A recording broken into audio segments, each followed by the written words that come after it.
Hello everyone, আসসালামু আলাইকুম। Welcome back to my channel. আজকের আয়োজনে আপনাদেরকে দেখাবো সবচেয়ে সহজ পদ্ধতিতে পারফেক্ট গোলাপজাম মিষ্টির রেসিপি। এই গোলাপ জামুন মিষ্টিটা তৈরি করতে কোনো ধরনের ছানার প্রয়োজন নেই। আশা করি আজকের এই রেসিপিটা আপনাদের ভালো লাগবে। আর এই রেসিপি দেখার আগে অনুরোধ করব, যারা এখনও আমার চ্যানেলটিকে সাবস্ক্রাইব করেননি তারা সাবস্ক্রাইব করে সাথে থাকা বেল আইকনটি ক্লিক করবেন। এতে করে আমি কোনো রেসিপি আপলোড করলে আপনারা সাথে সাথে নোটিফিকেশন পেয়ে সবার আগে দেখতে পারেন। চলুন তাহলে কথা না বাড়িয়ে রেসিপিটি দেখে নিয়ে যাক। গোলাপ জামুন পারফেক্ট রেসিপি তৈরি করতে আজকে আমার এখানে লাগবে 1 কাপ পরিমাণ ফুল ক্রিম পাউডার মিল্ক। আপনারা যে কোনো ভালো ব্র্যান্ডের ফুল ক্রিম পাউডার মিল্ক নিয়ে নিতে পারেন। সাথে নিয়ে নিলাম 1/3 কাপ পরিমাণ ময়দা। বেকিং পাউডার দিয়েছি 1 চা চামচ পরিমাণ। এটা কিন্তু বেকিং সোডা নয়, বেকিং পাউডার 1 চা চামচ। এবার শুকনো উপকরণগুলো একত্রে ভালোভাবে মিক্স করে নিচ্ছি। এবার দিয়ে দিলাম 1 টেবিল চামচ পরিমাণ ঘি। এখানে ঘি দিলে গ্রানটা সুন্দর আসে, তবে ঘিয়ের পরিবর্তে সয়াবিন তেল কিংবা বাটার গুলিয়ে ব্যবহার করা যাবে। এই মিশ্রণটাকে এবার ঘির সাথে ভালোভাবে ডলে ডলে একটু জুড়ি জুড়ি করে মেখে নিতে হবে।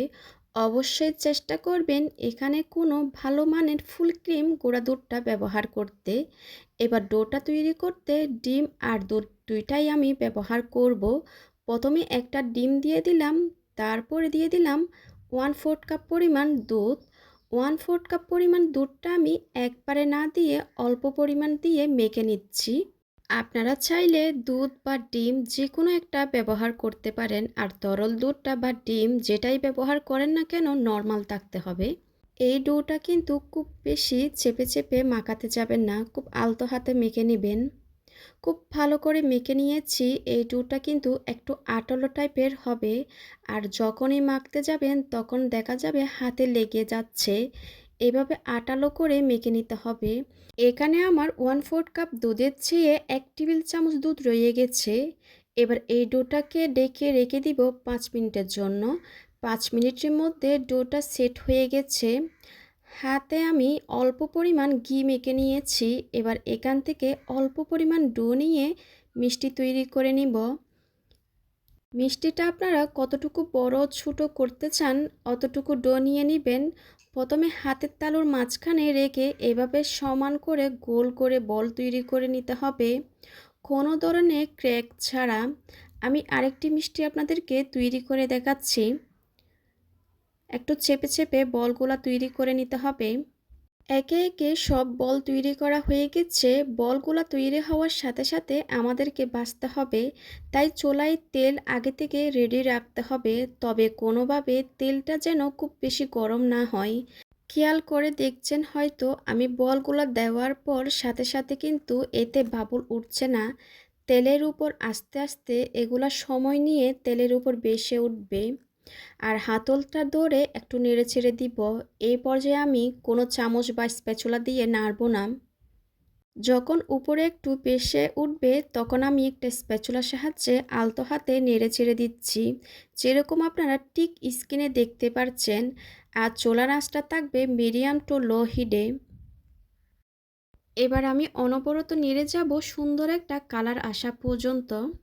যারা আমার চ্যানেলে নতুন এসেছেন প্লিজ সাবস্ক্রাইব করার জন্য অনুরোধ রইল, আর সাথে থাকা বেল আইকনটি ক্লিক করবেন। এতে করে আমি কোনো রেসিপি আপলোড করলে আপনারা সাথে সাথে নোটিফিকেশন পেয়ে সবার আগে রেসিপিটি দেখতে পারেন। 5 মিনিট মতো জাল করার পর এরকম একটা কালার এসেছে। আমি আরও কিছুক্ষণ জাল করে নিব। যতক্ষণ পর্যন্ত গোল্ডেন ব্রাউন কালার আসবে না ততক্ষণ পর্যন্ত জাল করে নিব।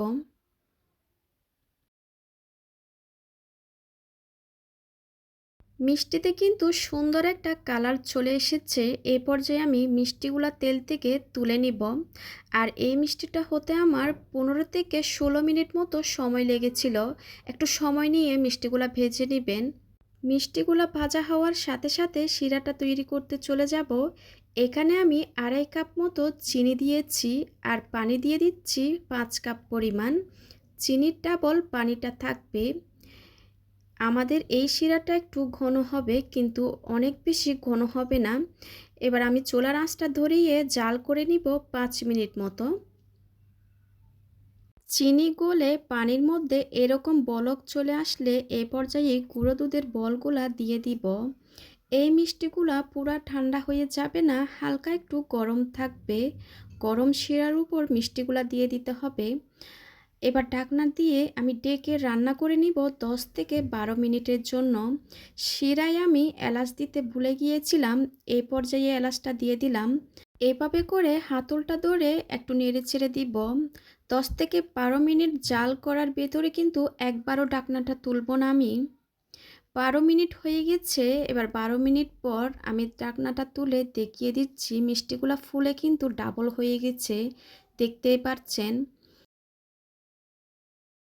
এই পর্যায়ে মিষ্টিগুলা একটা স্প্যাচুলার সাহায্যে নেড়ে ছেড়ে দিব। আবারও ঢাকনা দিয়ে আমি মিষ্টিগুলা রান্না করে নিব 5 থেকে 6 মিনিটের জন্য। ঠিক 6 মিনিট পর আমি ঢাকনাটা তুলে নিচ্ছি। এই পর্যায়ে দেখতে পাচ্ছেন অনেকটা রস কিন্তু মিষ্টিগুলা টেনে নিয়েছে। এবার ঢাকনা দিয়ে ঢেকে আমি রেখে দিব সারা রাতের জন্য। আপনারা চাইলে 2-3 ঘন্টা পর মিষ্টিগুলা পরিবেশন করতে পারেন। সারা রাত মিষ্টিগুলা শিরার মধ্যে রাখার কারণে অনেকটা শিরা কিন্তু টেনে নিয়েছে। এটা বলতে পারেন একটা নো ফেল রেসিপি।